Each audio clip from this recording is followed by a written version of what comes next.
Today we are starting a new chapter, chapter 30 in the new edition of Guyton. It's chapter 29 in the older versions. So it's the name of the chapter is renal regulation of potassium, calcium, phosphate, and magnesium, and integration of renal mechanisms for control of blood volume and extracellular fluid volume. It simply means in this chapter we will discuss the importance of kidneys in regulating potassium, calcium, phosphate, and magnesium, as well as the integration of different renal mechanisms to control blood volume and extracellular fluid volume. Now, the first topic in this new chapter is the regulation of extracellular fluid potassium concentration and potassium excretion.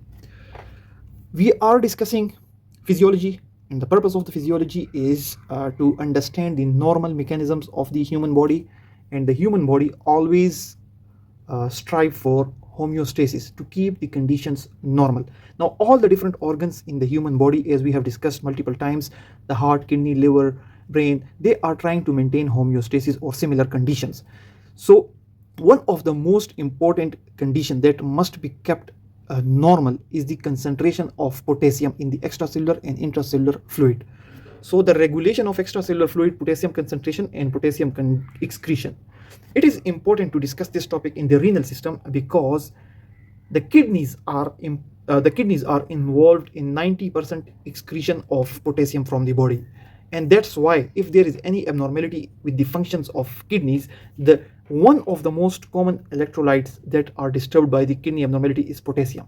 So normally the human plasma or the extracellular fluid has the potassium concentration of around 4 to 2 milliequivalent per liter, and normally 0.3 milliequivalent per liter change can occur, plus or minus 0.3. So it means it can be like 4.5 or it can be like 3.2 milliequivalent per liter. This is normal.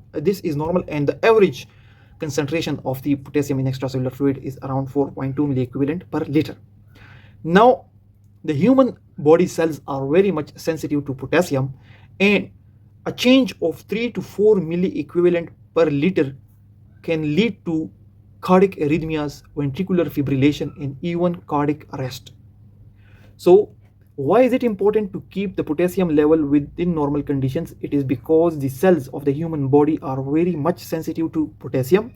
Now all the cells are sensitive, but if the cells in the heart get activated or they get depressed with the increasing or decreasing concentration of potassium, it can lead to cardiac arrhythmias, and with severe changes it can lead to ventricular fibrillation and cardiac arrest as well.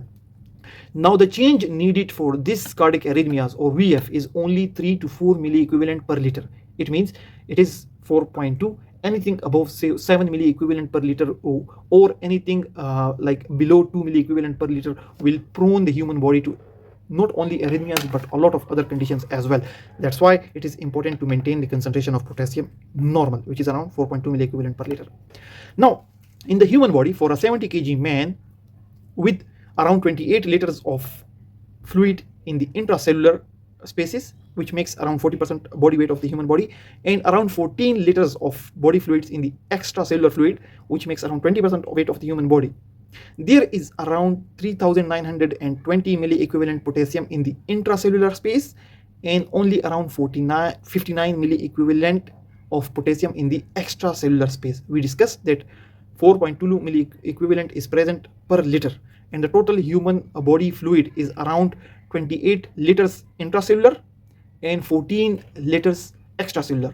And you see, these fluids are making around 60% of the human body weight, and this 28 liters, it is making around 40% of the human body weight, while the 14% is making around 20% of the human body weight, and it is containing so much greater amount of potassium, while extracellular has very much little amount of the potassium. Now the daily intake of potassium is around 50 to 200 milliequivalent per day, and if there is any increase in the extracellular fluid potassium, it is known as hyperkalemia. If there is any decrease in potassium in the extracellular fluid, it is known as hypokalemia. Now normally there is a balance is maintained by the excretion of potassium, because the daily requirement of the potassium by the human body is not this much. This is greater. A requirement may be 10 to 20 milliequivalent per day, while we consume up to 200 milliequivalent per day. So there is a big amount of potassium is excreted by the kidneys. and only a small amount is excreted in the feces. That's why the renal regulation, the regulation by the kidneys, is very important to maintain the levels of potassium in the human body. Now, you see, if we draw a diagram and we represent the intracellular potassium and the extracellular potassium and the daily intake and the daily excretion, we see that around 3920 milliequivalent potassium are present intracellularly inside the cell, while only 59 milliequivalent is present outside the cell. Normal intake is around 50 to 200 milliequivalent per day, and the requirement is around 10 to 20 milliequivalent per day. Out of this consumption, this intake, around 90% is excreted through kidneys. It is excreted through kidneys, and around 5 to 10% is excreted in feces. So that's why the kidneys are very much important. The kidneys are very much important in maintaining the potassium concentration. Now, the things that we learn from this topic, the first topic of this new chapter, is that the kidneys play important role in regulation of these electrolytes, as well as maintaining the volume of extracellular fluid. Then we learn that the normal level of potassium in the human blood is around 42 milliequivalent, and it is maintained within normal narrow limits, because any change above or below the normal level will make the human body prone to different kinds of cardiac arrhythmias. And then we discussed that majority of the potassium is inside the cells, intracellular, while a small amount of potassium is extracellular, present outside the cells. A change in the increase in the potassium level in the blood is known as hyperkalemia, while a decrease in potassium level in the blood is hypokalemia, and maintenance is achieved by the kidneys.